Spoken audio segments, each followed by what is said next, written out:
Muy bien. Aquí se ve la presentación. Sí, ya solamente ponerla. Ah, ya, perfecto, todo Listo. perfecto. Muy bien. Bueno, pues vamos a empezar con esta clase. Espero que sí nos alcance el tiempo. Ahí si me estoy extendiendo mucho, pues me suenan el timbre, por favor. Eh, bueno, pues lo que vamos a hablar hoy es la parte de la nutrición en los pacientes adultos. También vamos a hablar un poquito de la parte pediátrica con quemaduras graves, el paciente quemado y el gran quemado. La verdad que la parte nutricional aquí pues es sumamente importante. Vamos a ver que interviene no solamente pues el hecho del nutriente en sí, sino el conocer que nosotros estamos trabajando con una situación metabólica activa, con inflamaciones activas y el nosotros poder comprender esta situación como un poquito más allá para, pues saber que es una parte fundamental para lograr que el tratamiento se reciba adecuadamente, pues va a ser algo que también nos dé mucho valor y mucha ventaja en este tratamiento. Así que, bueno, yo entiendo que ya han estado viendo un poquito sobre pues las etapas y todo lo que conllevan, ¿no? La situación de quemaduras, pero de todas maneras vamos a dar una repasadita. Antes que nada, vamos a ver que los objetivos nutricionales, pues les digo, son pacientes que tienen una terapia, que requieren una terapia metabólica activa y estos objetivos que vamos a ver a continuación van más que nada a prioridades fisiológicas para evitar que el cuerpo se autoconsuma, entre comillas, porque pues hay un hipermetabolismo que está alimentando el catabolismo y debido a todas las necesidades fisiológicas que está viendo, pues la parte de donde el cuerpo trata de recuperarlo, pues es de todo el glucógeno y de todas las proteínas que tiene el músculo y que tiene el resto de los órganos. Así que nuestro objetivo nutricional en este caso, pues es tratar de evitar esta situación. Vamos a ver 5 objetivos importantes. El primero es la modulación de la respuesta metabólica y hormonal. Primero que nada, pues es atenuar el hipermetabolismo, tratar de mantener el gasto energético dentro de rangos que podamos manejar. Siempre nosotros vamos a estar viendo dos conceptos en esta clase, el gasto energético basal y el gasto energético total, siendo el gasto energético basal pues toda esa energía que nosotros necesitamos para satisfacer nuestras necesidades fisiológicas en reposo, no simplemente por estar respirando, estar digiriendo, estar haciendo todas las funciones celulares que requerimos nosotros. Y el total, pues es ya junto con la actividad física, pero en este caso tenemos que evitar esto, que supere el 100% del gasto basal, el hipermetabolismo, ¿no? Luego tenemos que hay que controlar la hiperglucemia. Esto es algo muy importante porque siempre se espera que en un paciente quemado haya hiperglucemias, pero nosotros tenemos que tratar de manejarla lo más que se puede entre los 140 y 180 miligramos sobre decilitro porque si no se controla, si tenemos hiperglucemias más elevadas, se aumenta el riesgo de sepsis y aparte se retrasa también la cicatrización. Así que pues es un punto muy importante. Luego tenemos como segundo objetivo general la preservación de la masa magra, que es evitar la proteólisis, como les digo, el evitar que todas las funciones de cicatrización y de sostenimiento energético se den a través de la masa muscular. Por lo tanto, hay que evitar o minimizar lo más que se puede el balance nitrogenado negativo Y en este caso, pues es reducir la pérdida de nitrógeno urinario para evitar la caquexia por quemadura, que en este caso pues es la desnutrición, ¿verdad?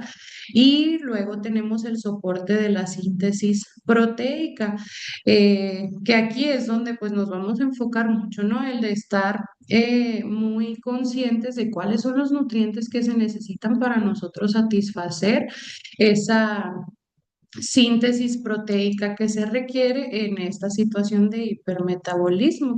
En este caso, ¿cuáles son esos sustratos más importantes? Pues definitivamente los aminoácidos, ¿verdad? Para que el hígado pues pueda producir todas estas proteínas.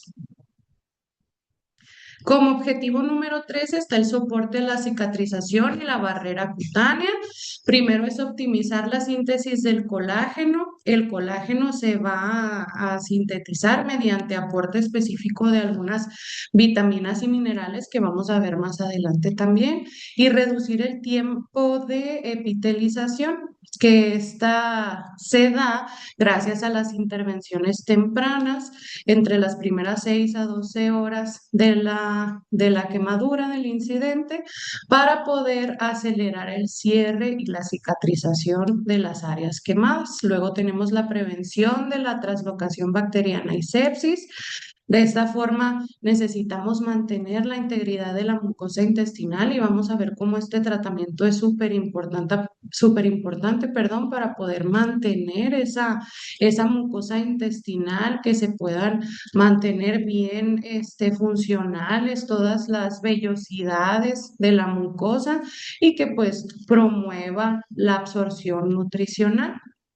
También prevenir el fallo orgánico múltiple, ya que protegiendo la mucosa intestinal, pues se evita que las bacterias pasen al torrente sanguíneo y se produzca o se promueva la sepsis.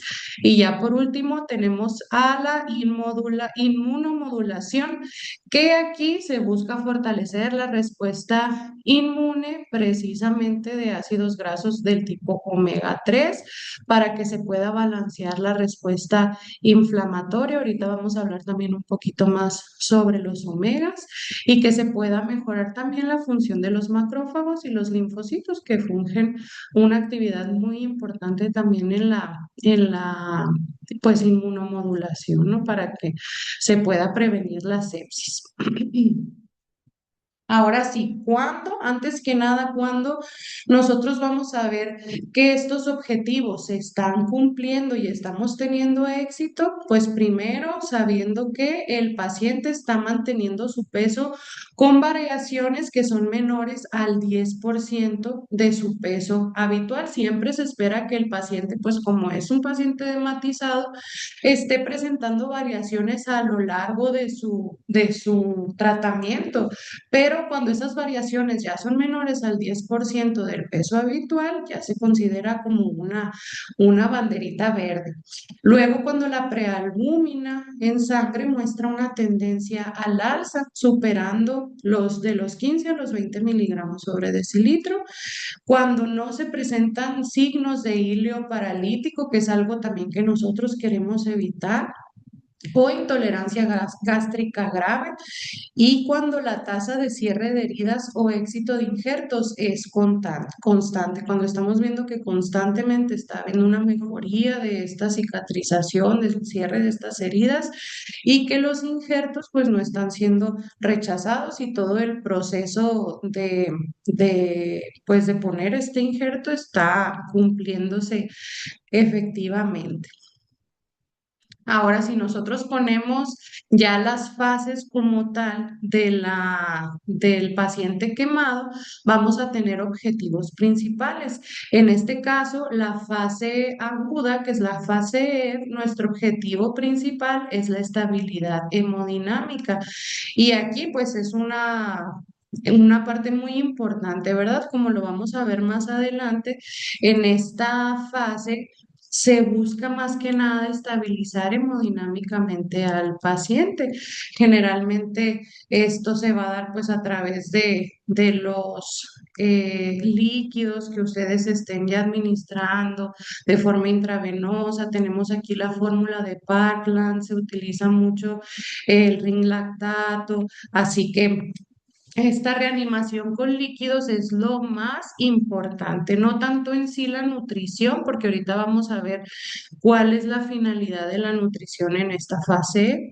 Luego tenemos la fase crítica, que es la fase flow, la segunda fase, que aquí ya ahora sí entramos con frenar el catabolismo y evitar la sepsis con el aporte nutricional. Aquí tenemos que lo más importante en esta fase flow es la nutrición entera precoz más una dieta que sea hiperproteica. Y ya por último, en la parte de la recuperación o rehabilitación, se busca tener una recuperación de peso y masa muscular, esto logrando una dieta hipercalórica oral y ejercicio progresivo. Aquí tenemos otra vez como un pequeño resumen, las fases que ya ustedes conocen del paciente quemado. Tenemos la fase EB y la fase flow, siendo la fase EB las primeras 24 o 48 horas desde el incidente, en donde vamos a ver que hay una inestabilidad hemodinámica y una disminución del consumo de oxígeno y de la temperatura corporal. Como ya lo platicamos aquí, el primer objetivo es la reanimación hídrica. Aquí no vamos a buscar todavía cumplir metas calóricas totales, no se busca cumplir el total del requerimiento, al contrario, ¿no? Eso sería algo que pondría en riesgo a nuestro paciente. También ahorita más adelante platicaremos el por qué, pero sí se tiene que empezar a estimular esa parte de la alimentación. Y ya por último, en la fase flow, vamos a tener que se inicia tras la estabilización hemodinámica eh, y se va a caracterizar por un aumento masivo de cortisol, catecolaminas y citocinas, que todo esto pues va a estar promoviendo la pues la temperatura alta, va a estar también con el incremento, perdón, de estas hormonas del estrés, del cortisol, de la adrenalina, por lo tanto se espera que incremente la presión arterial, incremente la frecuencia cardíaca y en este caso es donde el soporte nutricional se vuelve muy importante para evitar o frenar la pérdida de la masa magra. Bueno, ahora sí, aquí tenemos como principal fase a la fase E y qué es lo que se tiene que hacer en esta fase. Acuérdense que aquí, pues como la etapa inicial de esta situación de estos pacientes, el cuerpo lo que va a priorizar es la perfusión de órganos vitales, o sea, mantenerlos vivos, mantenerlos irrigados sobre cualquier proceso metabólico de construcción. Por lo tanto, nuestra meta nutricional, como les comentaba, no es aquí estar satisfaciendo los requerimientos nutricionales. Inclusive pudiéramos decir, como aquí les puse, la meta calórica es menos del 20% del total de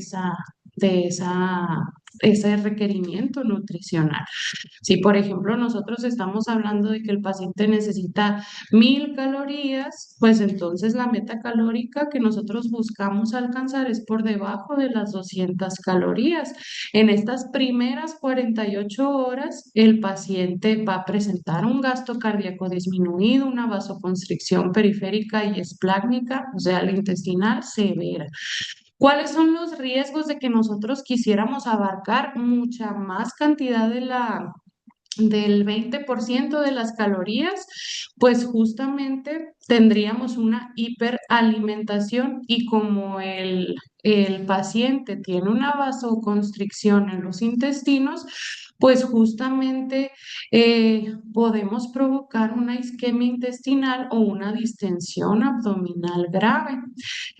Por lo tanto, ¿cómo lo vamos a manejar aquí en esta etapa? El paciente, ya que logramos que está estable hemodinámicamente, aunque se le estén aplicando dosis bajas de vasopresores, ahora sí se va a iniciar la nutrición enteral, pero con flujos muy bajos, de 10 a 20 mililitros por hora. Otra vez el objetivo en esta fase no es nutrir, sino la importancia aquí subrayado con rojo, ahí negritas, es estimular la mucosa intestinal. ¿Para qué? Para evitar que las microvellosidades se atrofien, que se aplanen y que pues no se permita la absorción adecuada de nutrientes, pero sobre todo pues que las bacterias crucen a la sangre y empecemos a tener los inicios de una sepsis. Por lo tanto, esa es la importancia de la nutrición en esta fase. No es nutrir, no es cumplir con los requerimientos calóricos, sino estimular la mucosa intestinal.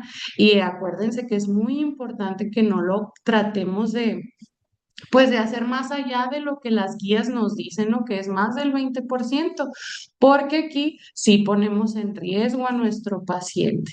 Y pues, como lo sabemos en cualquier tipo de nutrición artificial, siempre va a ser preferible la nutrición enteral antes que la nutrición parenteral, porque justamente como lo que queremos es estimular esta mucosa intestinal, pues con la parenteral no va a haber esa estimulación. Igual se aumenta muy grandemente el riesgo de infecciones eh, y desequilibrios electrolíticos y pues hay mucho más riesgo de sepsis en este tipo de alimentación. ¿Cuándo nosotros vamos a saber que ya llegó a su fin la fase F y que ya podemos empezar a progresar con las calorías que le vamos a dar a nuestro paciente? Pues primero cuando este paciente ya esté hemodinámicamente estable, que la presión arterial media sea de mayor a 65 sin necesidad de aumentar los vasopresores. También cuando la diuresis sea adecuada, cuando el riñón está filtrando correctamente, eso es una indicación de buena perfusión y cuando hay una mejoría en el lactato sérico. Si el lactato empieza a descender, indica que las células pues ya tienen el oxígeno suficiente para poder lograr o retomar esas funciones metabólicas que tienen. Y ahora sí, ya cuando se terminó la fase F, empezamos con la fase flow. Y aquí lo importante, pues ya ahora sí, es el soporte nutricional para poder frenar la pérdida de masa magra y cómo nosotros vamos a saber cuánto nutriente, cuántas calorías necesita nuestro paciente para poder cumplir estos requerimientos, pues se utilizan las fórmulas de estimación de gasto energético, se hace esa estimación que principalmente, ¿cómo vamos a hacer esa estimación? Acuérdense que aquí lo que estamos trabajando es pues ya estabilicé a mi paciente, ya pasamos de la fase EVA a la fase flow, ahora sí, ¿cómo sé cuántos nutrientes necesita el paciente? Pues aquí pueden ser de dos formas. Primero, si estamos en una situación privilegiada, en un hospital que cuenta con una calorimetría indirecta, que podemos hacer la calorimetría indirecta a nuestros pacientes, pues eso va a ser mucho mejor porque no hay forma más exacta de conocer cuál es su gasto energético basal. Este es el gold standard según las guías, ¿verdad? De la ASPEN, de la ESPEN, de la CNT, que es donde más pues nos estamos basando en el tratamiento, ¿verdad? De estos pacientes. Así que el gol estándar, lo ideal sería que hiciéramos la calorimetría indirecta, que es cuando colocamos una mascarita, se está midiendo el dióxido de carbono, el oxígeno que está entrando y saliendo, y de esa forma se mide esto es a grandes rasgos, se los estoy explicando muy en general lo que hace la calorimetría indirecta, pero sí, pues es la mejor forma para conocer a más exactitud cuántas calorías necesita el paciente. Sin embargo, muy pocas veces se va a encontrar disponible esta herramienta, por lo tanto, las más utilizadas son las ecuaciones de estimación. Y estas ecuaciones de estimación, aquí tenemos varias. Yo les estoy poniendo aquí la que más se utiliza y la que más se recomienda que se utilice. Primero tenemos a la ecuación de Currieri, que esta es la más utilizada en las primeras etapas de la fase flow, porque vamos a ver que es una fórmula muy rápida, es muy fácil, muy sencilla de sustituir, entonces se puede utilizar muy fácilmente. Como aquí con estos pacientes vamos trabajando contratiempo, pues sí se necesita mucho el poder pues avanzar lo más rápido que se pueda.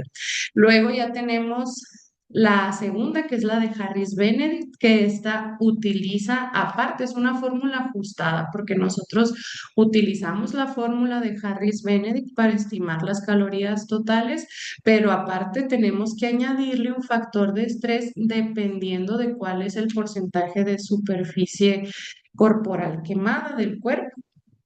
Aquí tenemos la fórmula de Currieri, que si se fijan estamos necesitando multiplicar 25 calorías por los kilogramos de peso más lo que me dé de la multiplicación de 40 por el porcentaje de la superficie corporal quemada. Esta generalmente se usa en adultos con quemaduras entre el 20 y el 50%. Y algo muy importante es que tiende a sobreestimar las calorías totales. Por lo tanto, si esta fórmula nos llegara a decir que mi paciente necesita más de 4.000 o 5.000 calorías, se recomienda ajustar que nuestro límite sea 4.000 calorías para evitar complicaciones metabólicas, como puede ser una esteatosis hepática, que es el hígado graso, como puede ser el empezar a pues batallar con la oxigenación de nuestros pacientes.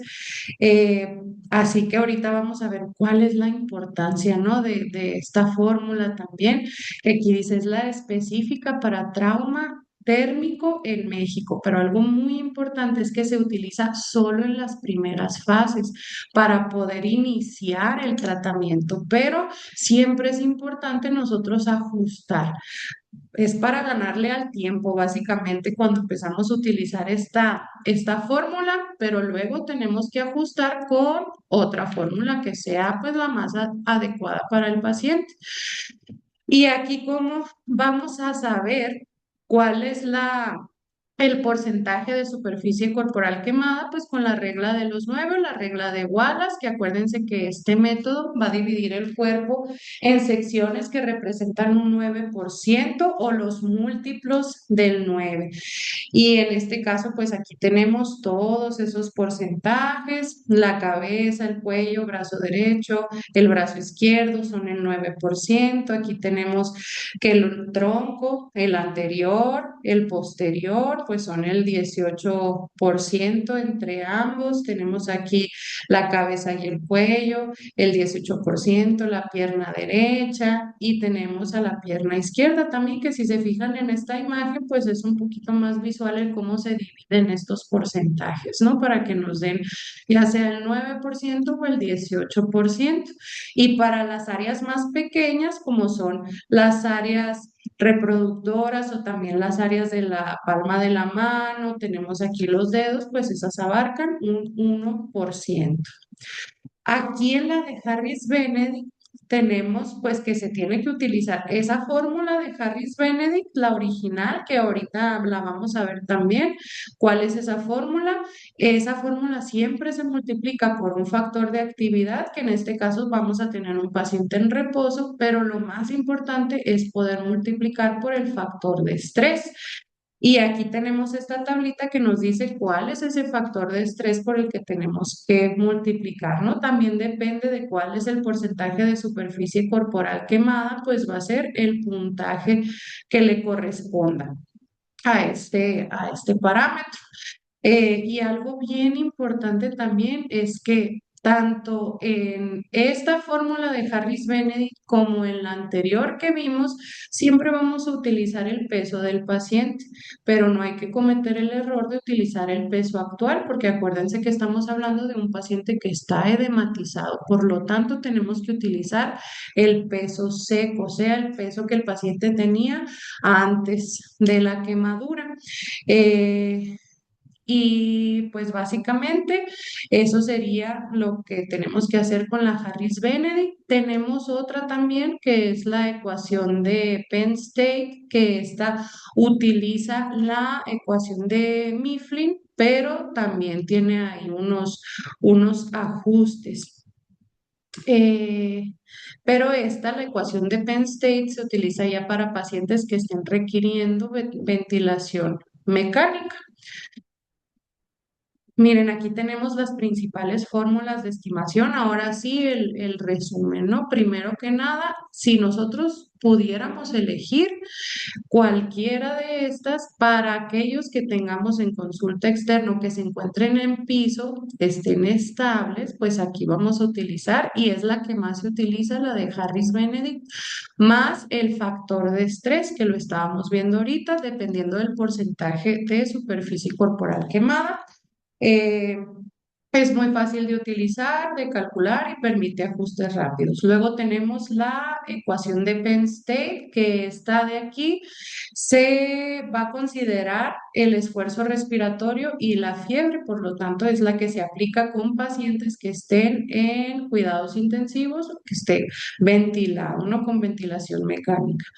Pero actualmente las guías de la ASPEN y de la ESPEN lo que nos dicen es que la ecuación de Toronto es la que tiene mejor correlación con la calorimetría indirecta en pacientes quemados. Esta es la que se ha asociado como con mayor eh, funcionalidad en pacientes específicamente que son quemados. Por lo tanto, la que ahorita se utiliza más, perdón, la que se recomienda más es la de Toronto. Sin embargo, pues es una fórmula un poquito más difícil de aplicar. Vamos a ver que es una fórmula un poco más larga.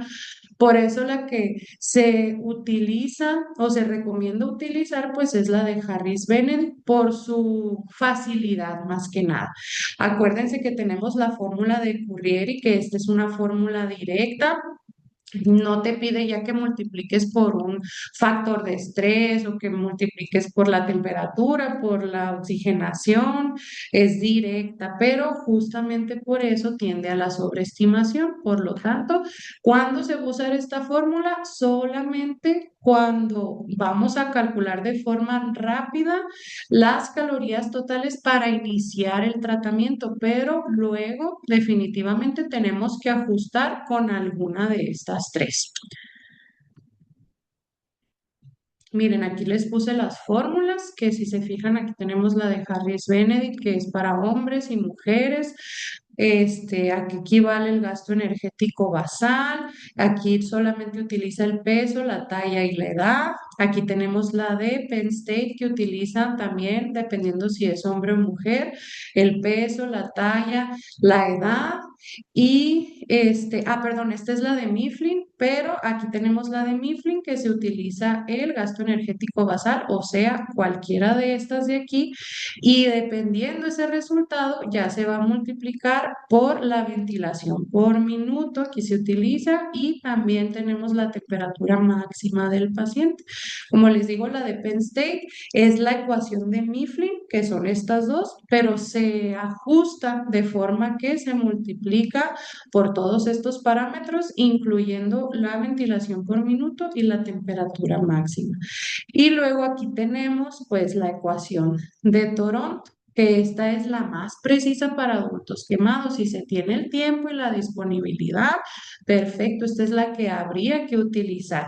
Pero si se fijan, es una fórmula un poquito más larga, utiliza ahora sí el porcentaje de superficie corporal quemada, la ingesta calórica, tenemos que utilizar el gasto energético basal de Harris Benedict, tenemos que utilizar la temperatura en grados centígrados y también los días días post quemadura.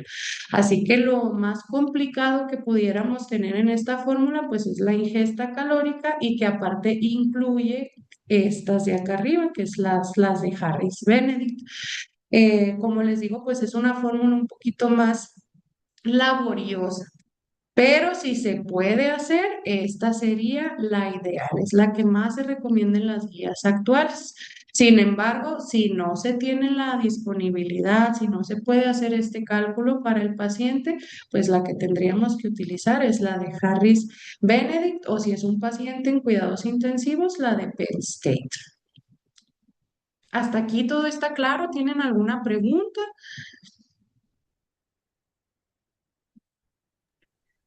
¿Nadie? Jóvenes, por ahí ninguna pregunta. Yo sí quiero comentar algo. Fíjese, maestra, que estoy viendo qué tan importante es el tema en relación a pues ahora sí que hacer el abordaje muy prematuro, o sea, de manera rápida más bien, no prematuro, sino rápidamente, porque cómo podemos cambiar todo lo que es el pronóstico y el destino del paciente, ¿no? El tema de la alimentación a veces es lo que dejamos al final y realmente es algo como básico para el tratamiento.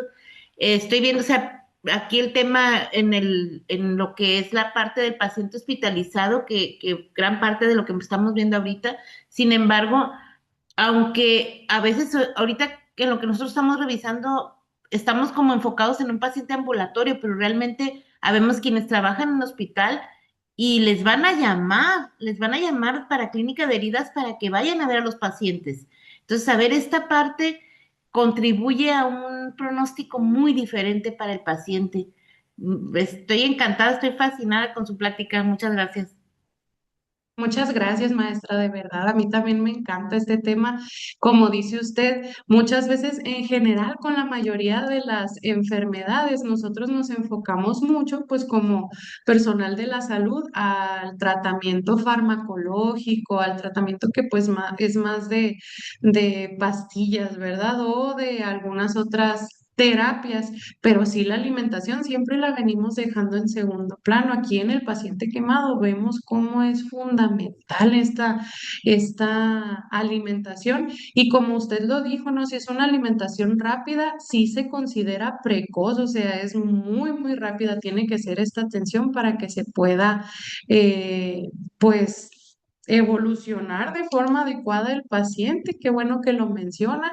Y qué bueno que está quedando claro ese punto, porque es lo que más quisiera yo que se queden ustedes, que vean cómo sí va a cambiar completamente la evolución del paciente, dependiendo de primero cómo yo, en qué tiempo estoy iniciando esta alimentación, pero también pues con qué tipo de nutrientes y con qué intención, ¿no? Acuérdense que aquí estamos viendo que, por ejemplo, en la primera etapa no tengo que nutrir totalmente, inclusive si nutro totalmente con el 100% de las calorías, pues ¿qué va a pasar? Al contrario, ¿no? El paciente le va a salir contraproducente.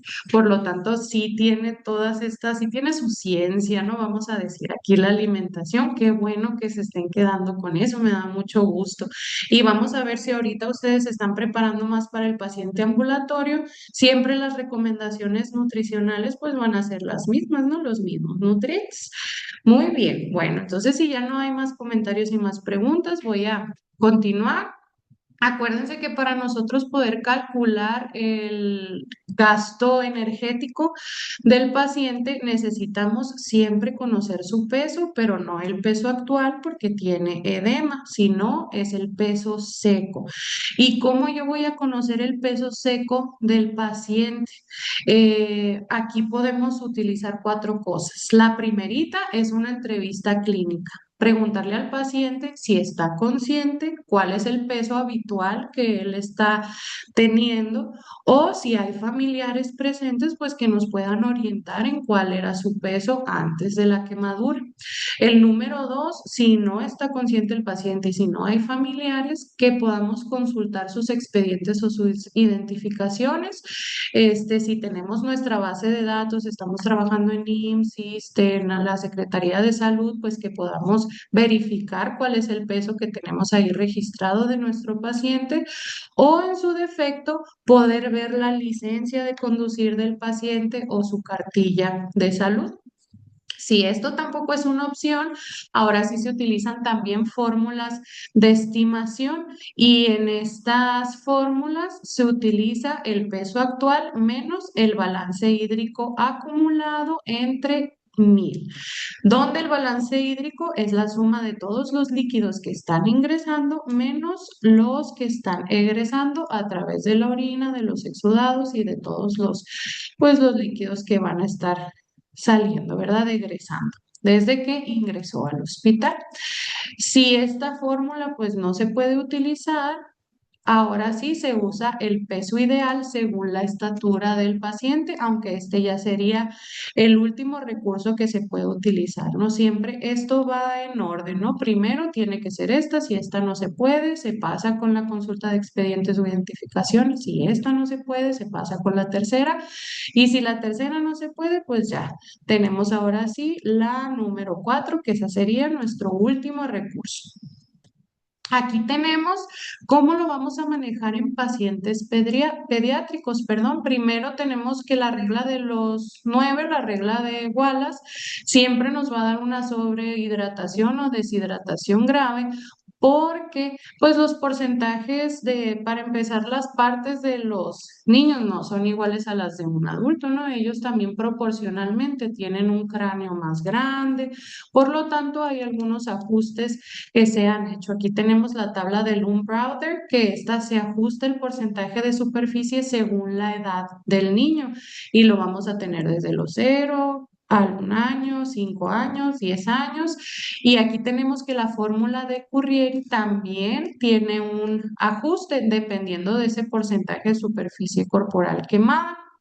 Acuérdense que si nosotros calculamos erróneamente el porcentaje de la superficie corporal quemada y por ende también el gasto energético del paciente, vamos a arriesgar a cualquiera, sea un niño, sea un paciente adulto, sea un paciente de la tercera edad, a una desnutrición, a una sepsis o a todos estos riesgos que ya vimos, ¿no? Que sea un paciente que no pueda quitarse de la ventilación mecánica, que tenga hilo paralítico. Entonces es muy importante que nosotros hagamos bien estos cálculos. Aquí les puse estas tablitas en cómo se va a ajustar la ecuación de Currieri y vamos a tener, dependiendo de cuál sea la edad, la fórmula que corresponde. Y aquí tenemos la tabla del Browder que está dependiendo de cuál sea la región anatómica y la edad, pues es el porcentaje de superficie corporal quemada. Aquí tenemos abajo que el tronco, los brazos se mantienen constantes en esta tabla. Aquí tenemos la ecuación de Currieri pediátrica, como lo estábamos viendo también. Tenemos el gasto energético basal que se tiene que sacar con la fórmula predictiva de Schofield, que esta es específica para los pediátricos. Pero también se puede tener con la versión simplificada para menores de 12 años, que es esta de aquí.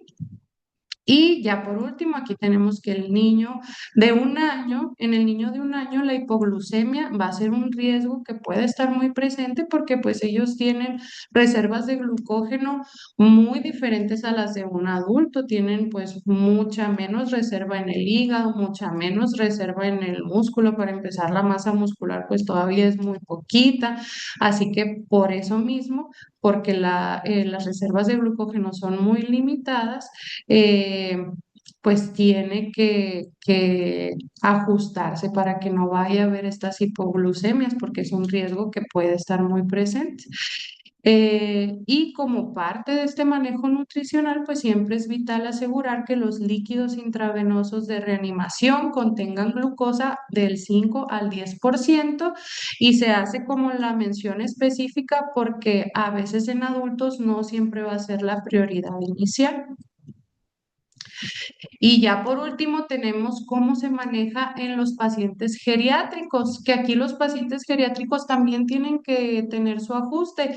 Si bien no en el porcentaje, no hay una tabla específica para los porcentajes de superficie corporal quemada, porque aquí sí es equivalente a los de un adulto, pues también tienen sus situaciones fisiológicas diferentes, ¿no? Para empezar, eh, el grosor de la piel es diferente, la masa muscular también ya es diferente, es menor.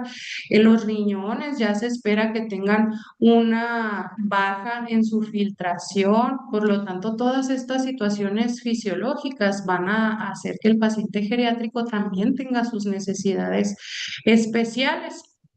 Eh, Acuérdense también que en los pacientes geriátricos una quemadura que a lo mejor en un adulto sería de segundo grado, en un paciente geriátrico ya va a ser de tercer grado por todas estas situaciones físicas, fisiológicas en las que está, eh, pues en las que tiene este paciente.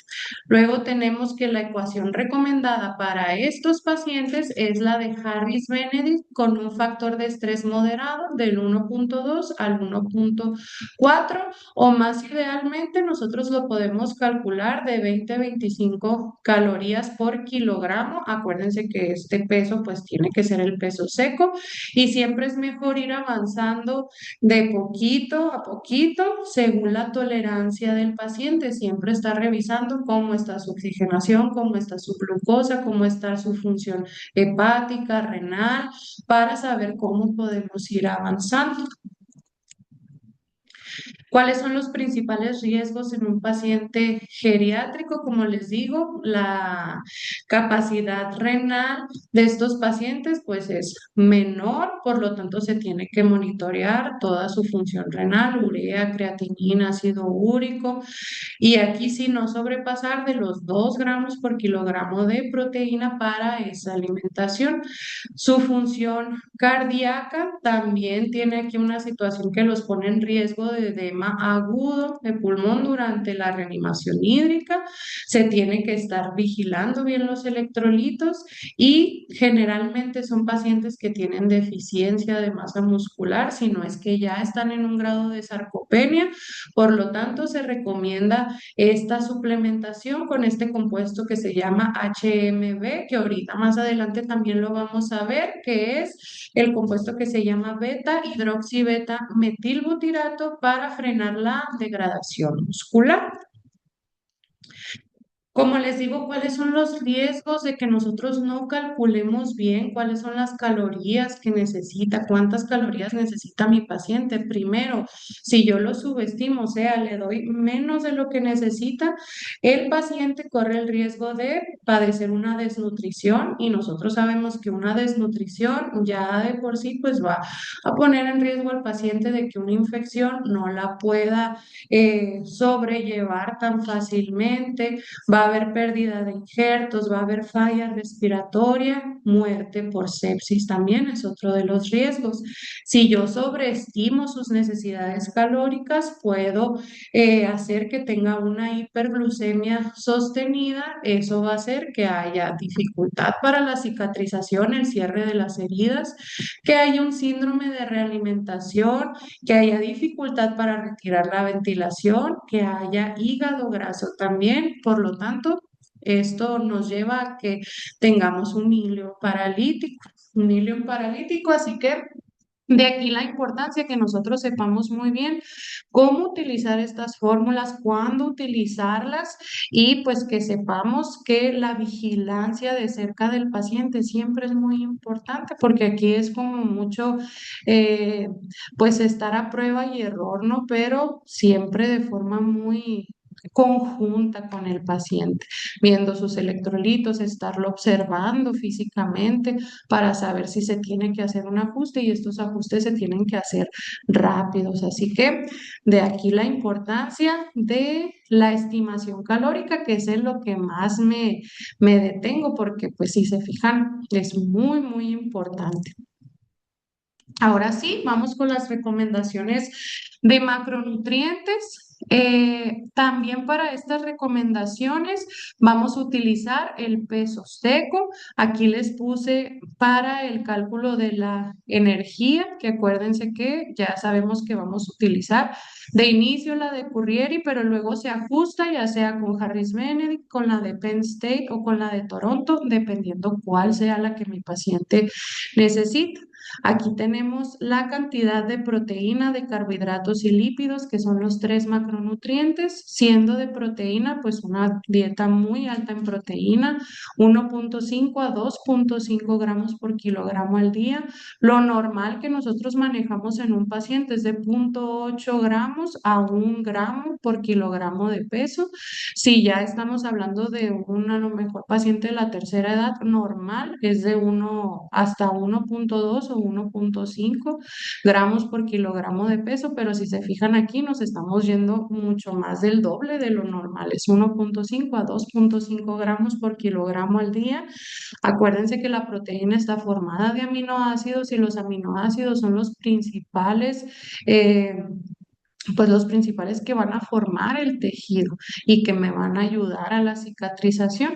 Por lo tanto, es bien importante que podamos satisfacer nuestras necesidades de proteína. Tenemos que los carbohidratos tienen que ser del 55 al 60%, como máximo de 5 a 7 miligramos por kilogramo por minuto, porque si nosotros lo estamos aplicando de forma más rápida o más amplia, podemos causar que el paciente tenga hígado graso y que tenga dificultad para el destete ventilatorio. Recuerden que el metabolismo de carbohidratos hace que se produzca dióxido de carbono en los pacientes con COVID, por ejemplo, cuando vino la pandemia, se les indicaba una dieta baja en carbohidratos, pues precisamente porque se producía dióxido de carbono y eso no ayudaba a la mejoría también de la situación pulmonar. Por lo tanto, aquí en estos pacientes, si nosotros nos excedemos de estos rangos, pues podemos hacer que se le dificulte el dejar esa ventilación mecánica. Luego tenemos que los lípidos tienen que ser un total del 15 al 25% del total de las calorías. Se prefieren aquí mezclas con omega 3 para modular la inflamación. Aquí se tiene que contar muy, muy bien cuánto omega 6 le estoy dando al paciente. El omega 6 no es la prioridad porque al contrario es proinflamatorio. Por lo tanto, lo más que yo le tengo que dar en cuanto a lípidos a mi paciente, tiene que ser en forma de omega 3 que es antiinflamatorio y promueve pues la formación de macrófagos, de linfocitos, que todo eso me va a ayudar para prevenir las infecciones. Aquí tenemos que los micronutrientes clave, se me olvidaba mencionarles, ¿no? Que los pacientes, ustedes que me comenta la maestra, están con pacientes ambulatorios. Las recomendaciones siguen siendo las mismas, aunque sea un paciente que a lo mejor no necesitemos aplicarle la fórmula de Currieri ni la fórmula de Harris Benedict. Dependiendo de dónde estemos, siempre se va a necesitar aplicar una fórmula, ¿no? Siempre va a ser o la de Harris Benedict. Acá en Sonora, por ejemplo, se aplica la de Valencia, que es la específica para los sonorenses. Por lo tanto, dependiendo de esa fórmula, estas recomendaciones siguen formando parte de lo que nosotros le vamos a recomendar a mis pacientes ambulatorios también, porque no dejan de tener necesidades para cicatrizar, para a lo mejor no tener ese hígado graso y el omega 3 sigue siendo un requerimiento muy importante para ellos.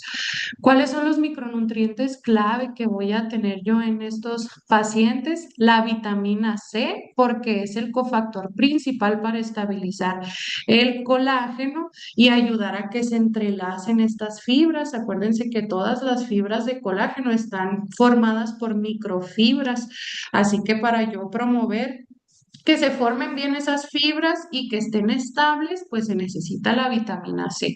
Se necesita también zinc porque esto me ayuda para lograr la epitelización que es la proliferación de queratinocitos, y también hay la producción de metaloenzimas, que estas me van a ayudar a limpiar el tejido muerto y mejora la función de los macrófagos, perdón, que estos son los que me ayudan a lidiar con todas las bacterias que tenemos. La vitamina A también es fundamental porque va a estimular a las células madre de la piel para que se conviertan específicamente en esas células que se necesitan para ya sea la cicatrización o la formación de más tejido. Incrementa los fibroblastos, las glucosaminoglicanos, que son las sustancias que mantienen la hidratación y el volumen de la dermis, y disminuyen el cortisol, y esto es bien importante porque el cortisol elevado retrasa la cicatrización, por lo tanto la vitamina A pues me ayuda para eso. Y ya por último tenemos la glutamina, que la glutamina es un aminoácido muy importante que se está recomendando ahorita, que es la fuente de energía preferida para las células de división rápida, como son los fibroblastos y las células del sistema inmune. Así que esto lo hace fundamental para prevenir también la sepsis, las infecciones, y pues que se promueva la formación de tejido nuevo. Antes, hace tiempo, se recomendaba o se hablaba mucho de los aminoácidos de cadena ramificada. Si no recuerdan cuáles son estos aminoácidos, son la leucina, isoleucina y valina, y lo importante de estos aminoácidos es que son los tres principales para nosotros formar o producir músculo o tejido. Así que se pensaba antes que era muy necesario el estar administrando estos aminoácidos de cadena ramificada. Pocas veces se sigue haciendo ahorita en las dosis de 2-1-1 en este orden, leucina, isoleucina y valina, pero lo que sabemos ahorita, lo que se ha investigado más, es que más bien la leucina es un precursor de este que ya habíamos visto nosotros en los pacientes geriátricos, ¿verdad? Que me ayuda a producir beta hidroxibeta metilbutirato. Y este HMB es un metabolito de la leucina. Lo que me dicen las guías actuales es que este de aquí es el bueno, que me va a ayudar a prevenir la degradación muscular en pacientes quemados. Más allá que yo administrarle aminoácidos de cadena ramificada, que por sus siglas en inglés se les conoce como BCAAs, es mejor que nosotros tengamos la suficiente cantidad de leucina para producir el compuesto HMB, y pues que se pueda mejorar que no se vaya a hacer mucha la degradación muscular, se pueda frenar la degradación muscular. No siempre se va a administrar así como tal, aislado, el HMB o la leucina, pero si nosotros nos aseguramos de darle el requerimiento que estábamos platicando ahorita de proteína de 1,5 a 2,5 gramos por kilogramo de peso, ya logramos que estos aminoácidos vengan a incluidos, ya dependiendo si el paciente requiere todavía un soporte mayor para poder prevenir la degradación muscular, ahí sí ya se le administra en forma aislada el HMB, o en su defecto aminoácidos de cadena ramificada. ¿Cuáles son las vías de alimentación que vamos a utilizar? Ahora sí, ya que conocimos todos los requerimientos, va a ser la nutrición enteral o la nutrición parenteral. Acuérdense que lo ideal aquí es que siempre podamos estimular la mucosa gástrica en nuestro paciente a través de una nutrición enteral, y cuando se tiene que iniciar en las primeras 6 a 12 horas. Esto nos ayuda a, como les digo, poder estimular esa mucosa y poderla mantenerla integral. Vamos a prevenir las úlceras de Curling y disminuimos también la respuesta hipermetabólica. Las vías son nasogástrica o nasoyeyunal si hay gastroparesia. Y ya tenemos a la nutrición parenteral, solamente la nutrición parenteral cuando la nutrición enteral esté contraindicada en caso de que haya hilio paralítico persistente, fístulas de alto gasto, choque no compensado, o si tras 7 días de nutrición enteral no se está alcanzando más del 60% del requerimiento por vía enteral, ahí sí se completa con la nutrición parenteral. Pero ¿cuál es el riesgo? Que hay una alta tasa de infecciones y alteraciones metabólicas, porque recuerden que si no se estimula la mucosa gástrica, pues corremos el riesgo de que las bacterias pasen al torrente sanguíneo y se produzca la sepsis. ¿Cómo vamos nosotros a transicionar de la nutrición parenteral a nutrición enteral a la dieta sólida? Se va a observar la tolerancia del paciente. Esto sí es definitivamente a tolerancia. ¿Cuándo vamos a ver que sí se está mejorando para poder empezar la transición? Dependiendo si el balance nitrogenado tiene una tendencia a la neutralidad o hacia la positividad. Si la prealbúmina está mejorando sus niveles y si la proteína C reactiva está descendiendo.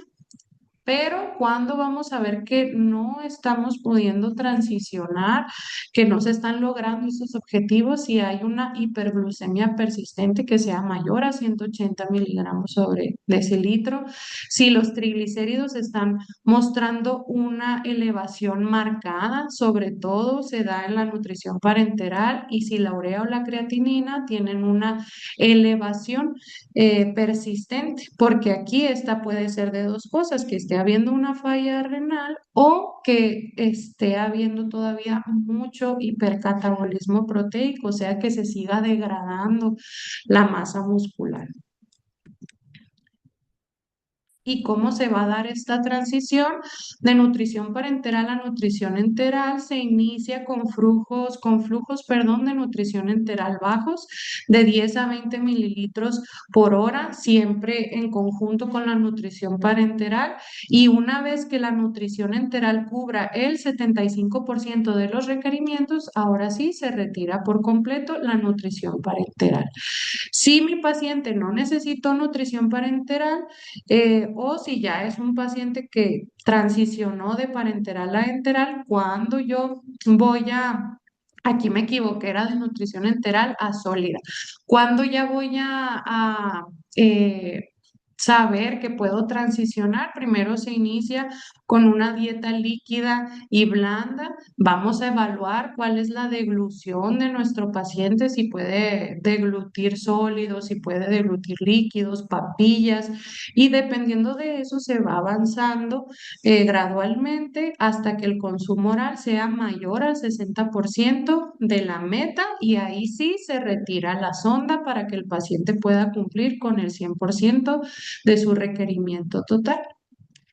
Aquí les puse una tablita que ya resume todos los requerimientos nutricionales que nosotros estuvimos repasando, desde el gasto energético, proteína, carbohidratos, lípidos, vitamina C, zinc, vitamina A y suplementos clave, dependiendo de cuál es el caso o la etapa de nuestro paciente, sea pediátrico, sea adulto o sea adulto mayor.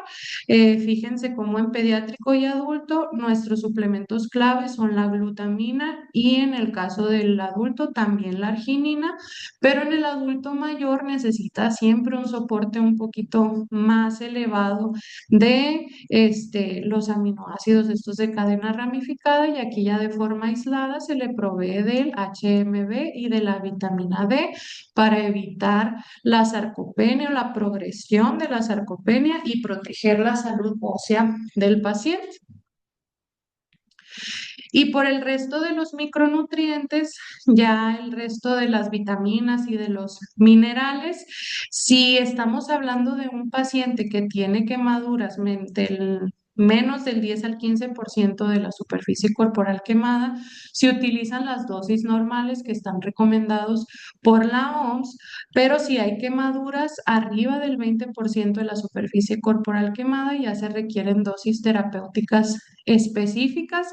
Ustedes que están trabajando con pacientes ambulatorios, con un multivitamínico generalmente es suficiente. Si es una quemadura un poquito más fuerte, más grave, pues ahí el multivitamínico tendría que ser como para las embarazadas, que cubre un poquito más los requerimientos que se necesitan. Aquí les puse también otra tablita de cuáles son los otros minerales que se sugiere que se apliquen con ajuste, como son el cobre, el selenio y el hierro. Si se fijan aquí todos pues están hablando de un requerimiento normal, pero se va a ajustar dependiendo de pues cuáles sean sus bioquímicos. Aquí se me fue esto de aquí, pero habla que la dosis normal es de 55 gramos. Eh, y para el hierro se tiene que monitorear la ferritina, la hemoglobina para saber cuánto hierro se le tiene que aplicar a ese paciente. Aquí tenemos las vitaminas liposolubles y las del complejo B. Les puse aquí la mención de para qué me está funcionando esta vitamina. La tiamina es la B1, piridoxina es B6 y la cianocobalamina y ácido fólico son la B12 y la B9.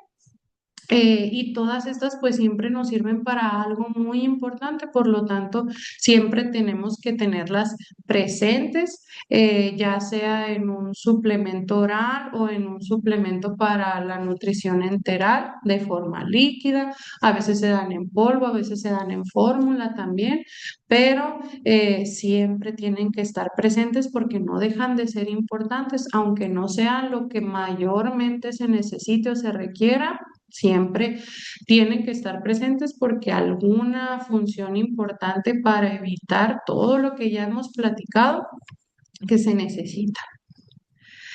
Y también les estoy mencionando aquí cuáles son las interacciones fármaco-nutriente. Aquí tenemos cuál es el suplemento, con qué no se debe de administrar, por ejemplo, zinc con hierro, zinc con cobre, vitamina C con la B12, el calcio con hierro y zinc. Aquí les menciono cuál es la razón técnica y cuál es la recomendación práctica, cuánto se necesita entre cada uno para poderlos administrar.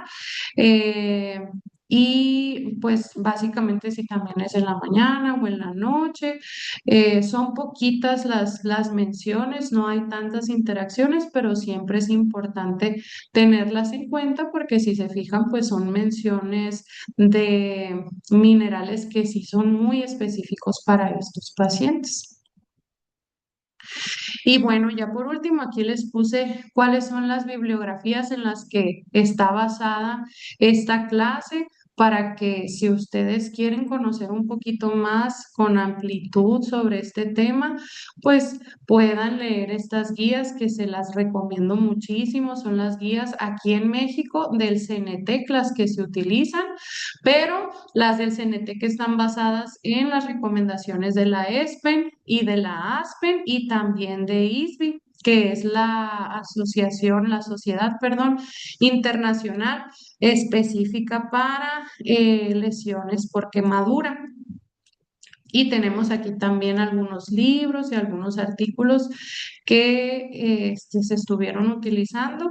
Si se fijan, aquí hay inclusive hasta un libro que es de 1944, pero este libro es tan bueno que sigue siendo un estándar de oro que se referencia en todos los otros libros y los otros artículos que nos hablan sobre este tema de los pacientes quemados y más quemados.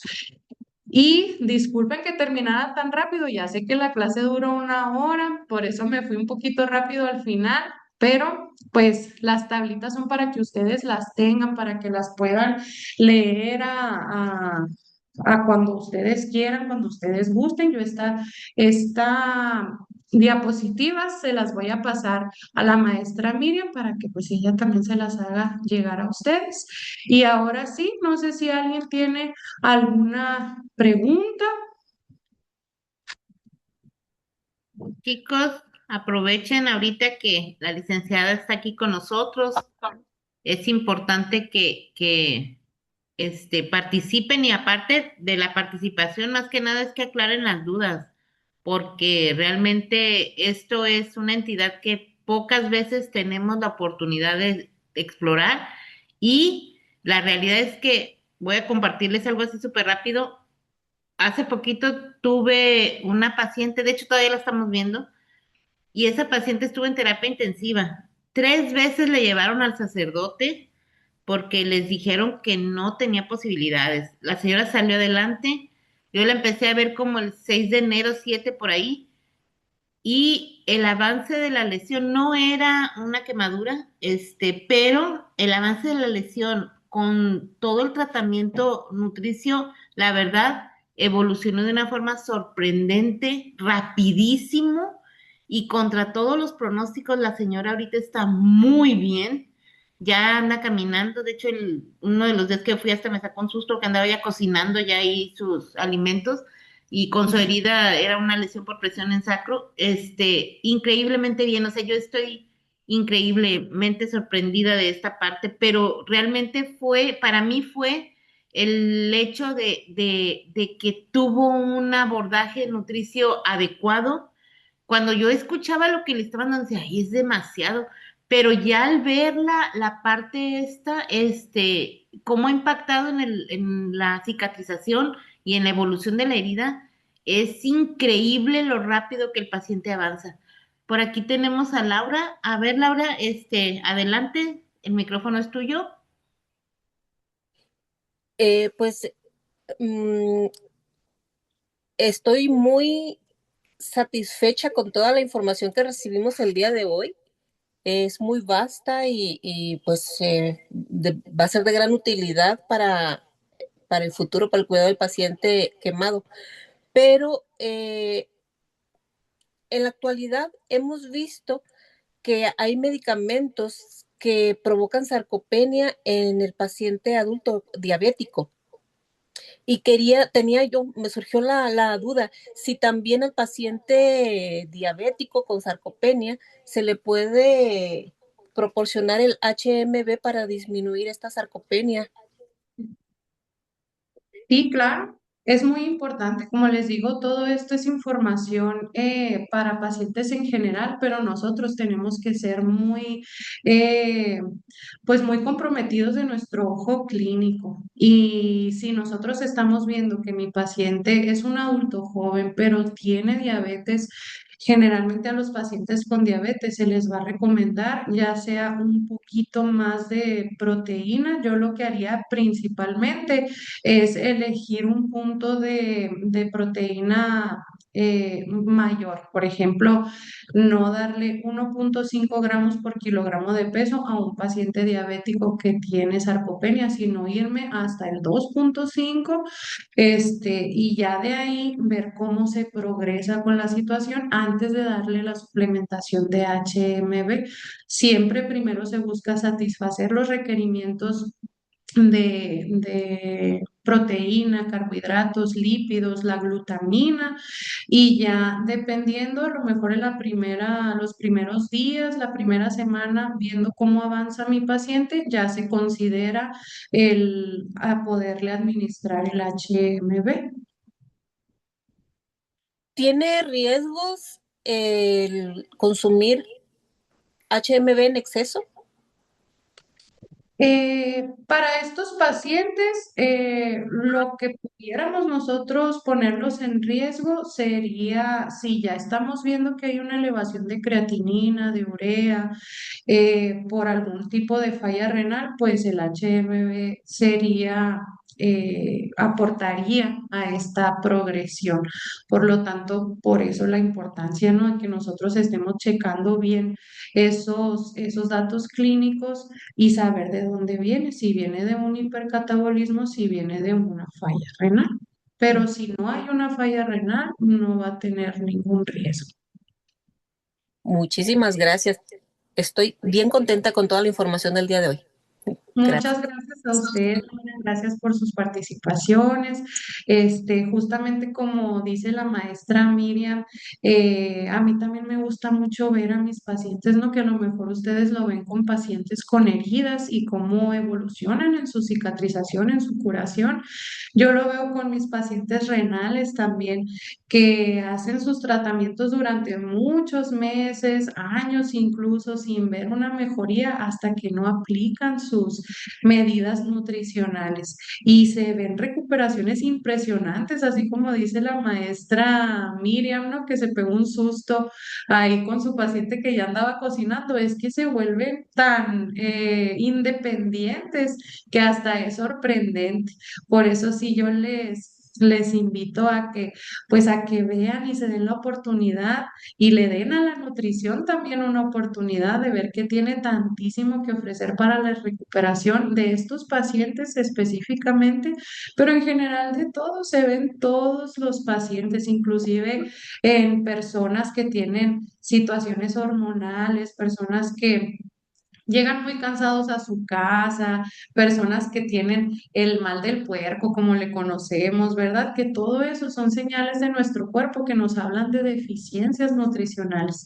Y yo siempre les digo a quien tengo la oportunidad de compartírselos, nuestro cuerpo siempre nos habla y a través de personas normales, saludables, como a lo mejor somos nosotros o que tenemos una vida estresada o que tenemos alguna enfermedad que no nos tiene en el hospital, nuestro cuerpo siempre nos habla y esos síntomas que nosotros tengamos siempre se pueden manejar en acompañamiento con algún tratamiento médico en caso de que sea necesario, pero con la nutrición también. Así que me da mucho gusto que les haya servido esta plática para que ustedes vean que la nutrición es muy, muy buena compañera, es muy buena amiga para poder sobrellevar todas estas situaciones de enfermedad, de curaciones, de cicatrización.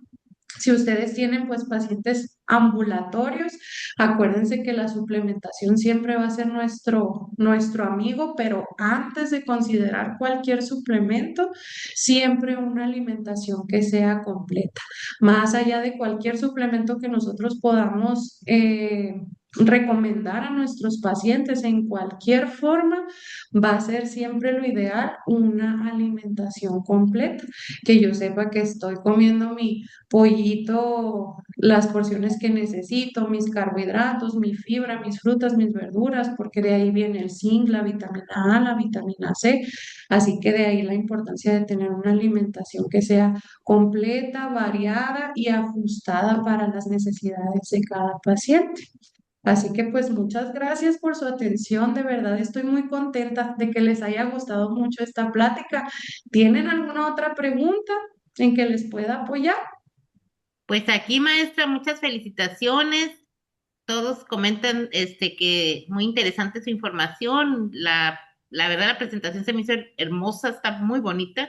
Y como dice Ángeles, es verdad, esto es un elemento importante para el ser humano, ¿no? Entonces, la realidad es que esta información creo que sí nos queda muy clara que es para paciente quemado, pero si tomamos los puntos claves, podemos traspolarla a los pacientes con heridas en su momento y estar viendo la importancia que la nutrición tiene en el tratamiento.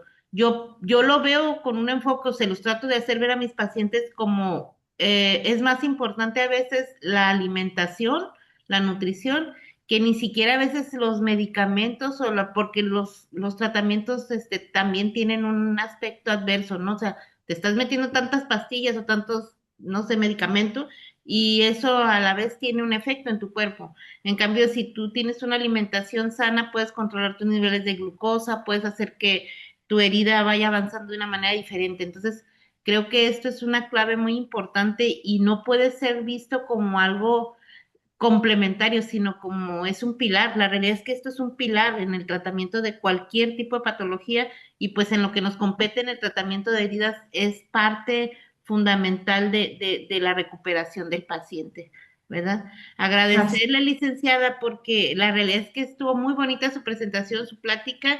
Y pues la vamos a seguir invitando, no creo que se nos va a ir la vamos a tener aquí en el radar, ¿verdad?